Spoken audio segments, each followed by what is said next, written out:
The MLB regular season is nearly in the books, and we're beginning to get a clear picture for what the Phillies' playoff outlook and path entails. In this video, I want to break down exactly who this team could be facing off with, the plans for the bye week, and overall how the seedings are fully shaking out in the National League. Now, before I dive fully into this, our last video we kind of spoke about the Phillies officially clinching things up, that they did mark their playoff, make sure that they did get this playoff appearance. Now we do know that they did clinch the division and still waiting on that final seeding, but plenty to break down that I'm excited to get into. Before I dive fully into it, do want to note that you guys make sure you are smashing that subscribe button. 83% of you guys tuning in this video still have not subscribed to the channel. We want to get to 1,000 subscribers before Red October officially begins, so help us get to our goal here. It means a lot for you hitting that subscribe button. Appreciate each and every one of you guys tuning in. Now, to get the exact topic of today, we do want to start with the acknowledgement that the Phillies did clinch the NL East. This is the first time since 2011 in which that is the case. Went pretty in depth with Luke Arcani in a previous video talking about that, but at this point, with the season nearly over, we have a bit of a clear picture of how things are shaking out.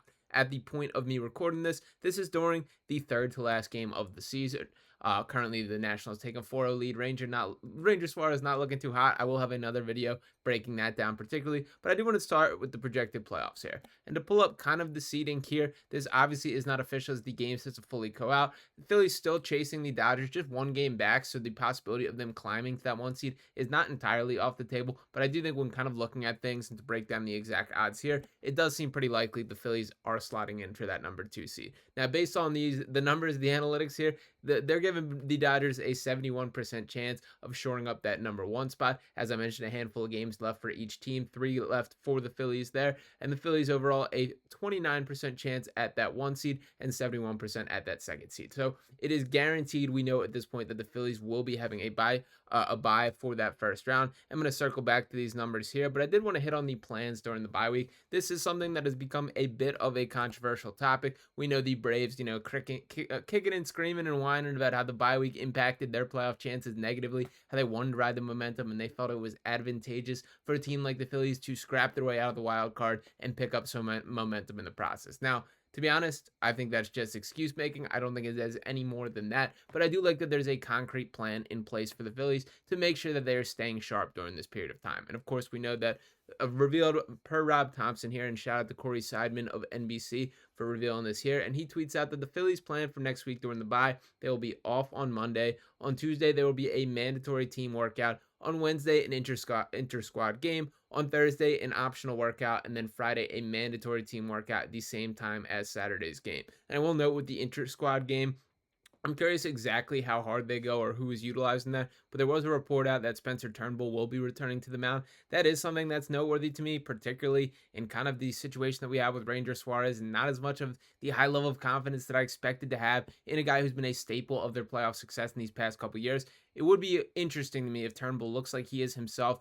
is pitching like the guy that they know him to be, and really had a chance to be a key arm in this bullpen or even in the starting lineup for a good portion of this season. But injuries have really derailed things, and it's been quite a bit since we have seen him. So I think it's probably more likely than not that it's entirely off the table. But the fact that they are giving him a look in that inter-squad scrimmage, I do think is a great sign for his health and something that could come into play for this Phillies team. So just something to keep an eye on there. Now, when looking at the matchups a little bit, I did want to return to the odds that you do see a bit of this here. And of course, actually, let me start with the overall bracket here. So as things are currently standing, that it's going to be the Brewers and Diamondbacks scrapping things out in that the series before in that wild card matchup to ultimately face the Phillies. I'll be completely honest that when looking at this, I do think it's loser mentality to try and handpick your opponent. I know Luke talked briefly, and I kind of went back on him in a previous video here about this theory that maybe you do prefer the 2 seed from a matchup standpoint. I honestly just straight up disagree with that, is that if I'm picking out of these 4 teams, and that being the Padres, the Mets,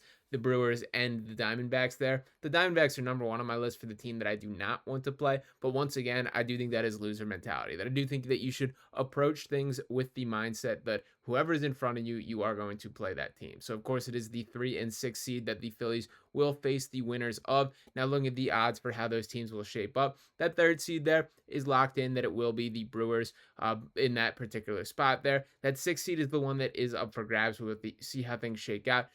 According to these analytics, gives the Padres a 3% chance of dropping to that 6th seed there. The Diamondbacks most likely with their 41%, with the Mets not far behind at 26%, and I will also note the Braves at 26% right there as well. I think it's more likely than not that the Mets do sneak their way in. They've been playing some really good baseball, and obviously we saw them split with the Phillies, a pretty competitive series there. There is a different look in this Mets team than we saw for most of the season. This was a team that I thought was dead in the water months ago, and it is pretty impressive that they have the turnaround that they did, but ultimately not a team that scares me from a postseason setting. I still think there are some holes in the team, and the top end talent just not quite to the lengths that we've seen for some of these others. And of course, the Diamondbacks are fresh in our mind from eliminating this Phillies team from the postseason themselves. Zach Gallen and crew are a strong pitching staff and overall really solid team. So that's definitely the one that I would like to avoid. So obviously, as I mentioned, that when breaking things down, there's still a handful of more games tonight, as well as the final 2 games against the Nationals where we have things cemented. But it does feel like there is this clear pathway. Now, with all this being said, my ultimate premise for this Phillies team is beat whoever is in front of you. That if this is the dominant, convincing team that we know this Phillies team to be, if this is the head and shoulders playoff ready, we've talked on this channel how this team is more concretely built to compete in the postseason than overall win a bunch of regular season games. That this team is built, and we've seen it in past years, to be at their best when the moments are at their biggest.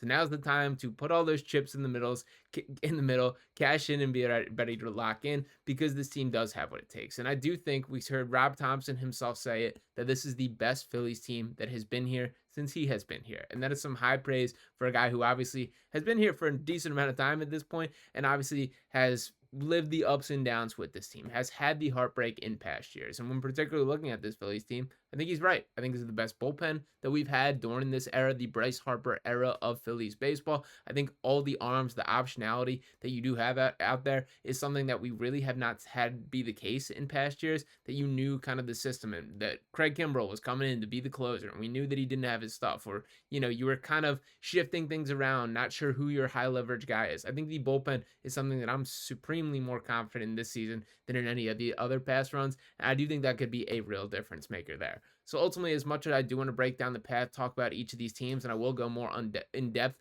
once things are cemented as far as a matchup standpoint, the Phillies control their own destiny, and I don't think it should be looked at any differently. That every single one of these matchups, it's about how the Phillies show up, not about their teams. I think if the Phillies play their best game, they're better than each of these teams in front of them, that including the Los Angeles Dodgers there. So we will see how things shape out from here, but pretty excited about the chances of this team. Very glad that Red October is finally here, that it has been a long process, a long grind of the regular season. Everyone has known from start to finish that the World Series was the Phillies' goal, but you cannot win that in April. You cannot win that in August. That it takes until right now for that journey to truly start. So I'm ready to be a part of it from start to finish, and I hope that you guys are with me. Once again, make sure you are smashing that subscribe button if you haven't already. Just 17.1% of you guys that are tuning in the videos have subscribed thus far. Let's get over that 1,000 mark before Red October officially begins. So appreciate each and every one of you guys for tuning in this video here. Smash that subscribe button if you haven't already. Drop a like on this video, any comments you have below, and I'll be back talking with you next time right here on Phillies Digest. Peace.